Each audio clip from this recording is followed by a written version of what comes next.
Então, Selena, eu tô entendendo que você quer chegar. Eu tenho facilidade em falar.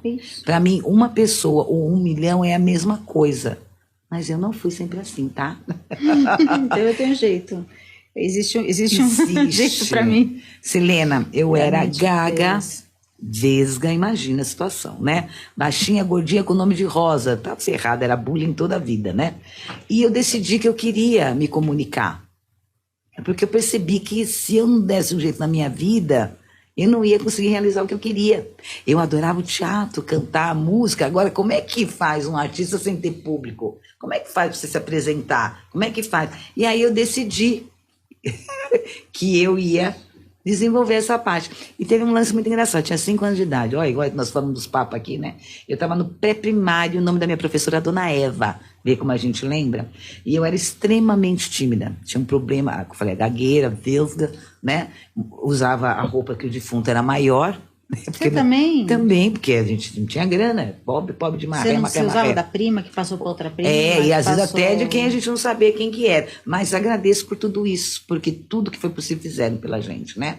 E aí eu estava na escola, eu não conseguia ter amizades, porque você tem traço de caráter de esquizoide. Eu também tenho. O que é isso? A gente tem traços de caráter. Então tem esquizoide, tem o masoquista, tem o rígido, tem o oral, que é o que fala, eu me tornei muito oral, e o psicopata, que não é a doença, e tá? Não é o meu. Não é a doença. Não, a gente tem que ter o traço psicopata. Não, tô psicotapa, brincando. Né, Dizem filho? que o meu signo, inclusive, é o mais de todos. Não, mas a gente precisa. O psicopata é aquele que sabe dizer não, é aquele que tem foco. A gente tem todos. E só que dependendo de cada um, a porcentagem aumenta ou diminui. Então, é isso? Quando a criança é esquizoide, é aquela pessoa que gosta de ficar mais na caverna. Tipo você. Sim. O masoquista é aquele que sofre sozinho. O rígido é aquele que tem tudo é muito certinho e desenvolve quando? Porque a gente vai desenvolvendo as nossas conexões cerebrais, conforme o cérebro vai enviando a comunicação através da nossa coluna. Então a gente desenvolve primeiro o mental, depois o oral, e o rígido é quando chega a hora do cocôzinho, sabe o piniquinho? Que é a fase anal da criança. Que é a fase, exatamente. E aí cada um tem um tempo, e não existe o controle exato daqui. A criança muitas vezes ela quer fazer no piniquinho, mas ela não consegue, porque ainda não está as conexões dizendo, vamos fazer cocô, vamos fazer cocô. Que é onde entra aquele trauma da repressão. E aí o pai fala, tem que lembrar, tem que... Só que assim, a gente não pode culpar pai e mãe, porque hoje a gente tem informação. Antigamente não tinha informação. Como é que pai e mãe ia saber disso? Não sabia. Então, pai e mãe queria o filhinho livre, com a calcinha limpinha, para poder sair, passear, ir na escola. Preocupação de educar o filho, né? E aí que vai trazendo as coisas. Agora, a gente tem um pouco, todos nós temos todos eles, né? Agora, aquele que é o psicopata é aquele que não é a doença e não é o serial killer, que as pessoas falam, não, psicopata, todo mundo já acha que é o serial killer. Não, o lugar que tem mais psicopatas são os grandes diretores e empresários. Eles passam não por mata cima ninguém. E faz o que tem que fazer. Tem uns até que mata.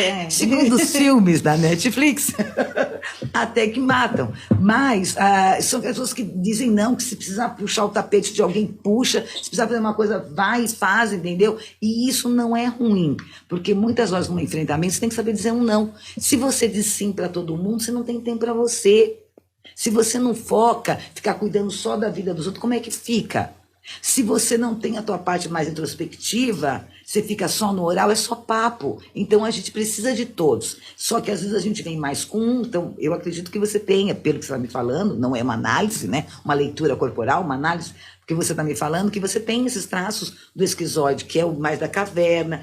Quando eu era criança, não sei se você era assim, eu odiava chegar em festa. Por quê? Porque todo mundo vinha cumprimentar. Ai, que inferno que era. Se eu pudesse participar da festa, né, Joãozinho? Meu filho, a mesma coisa.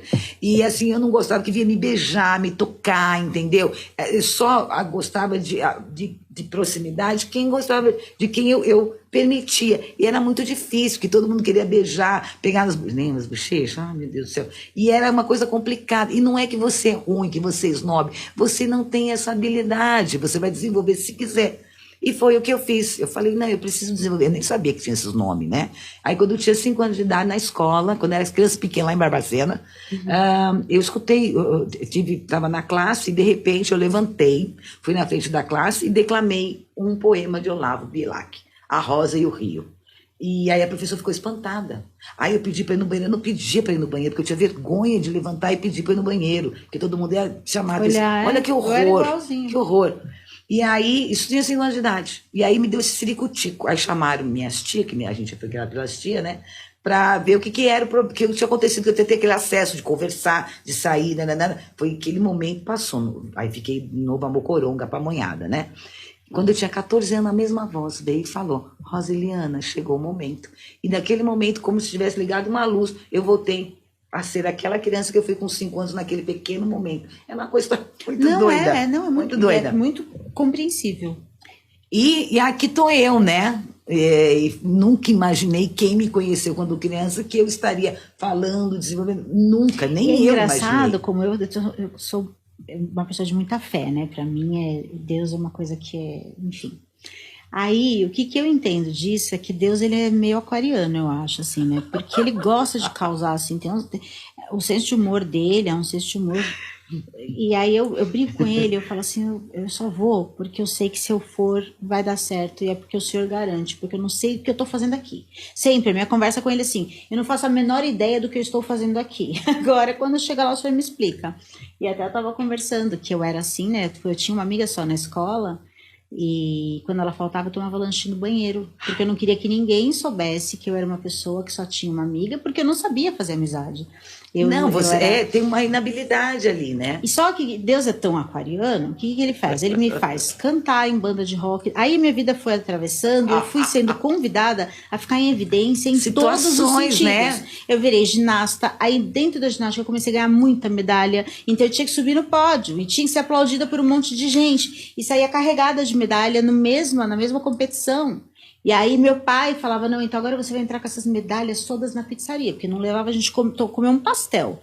Mas quando ganhava as medalhas, né, pai? Era o meu troféuzinho. Aí até pizza ele pagava pra gente. Aí entrava lá com aquele monte de medalha, evidência de novo. Daí você vai pra USP e você tem que fazer seminário, e lá o seminário era em francês, porque eu fazia francês, eu tinha que falar em francês, num monte de gente ali me assistindo.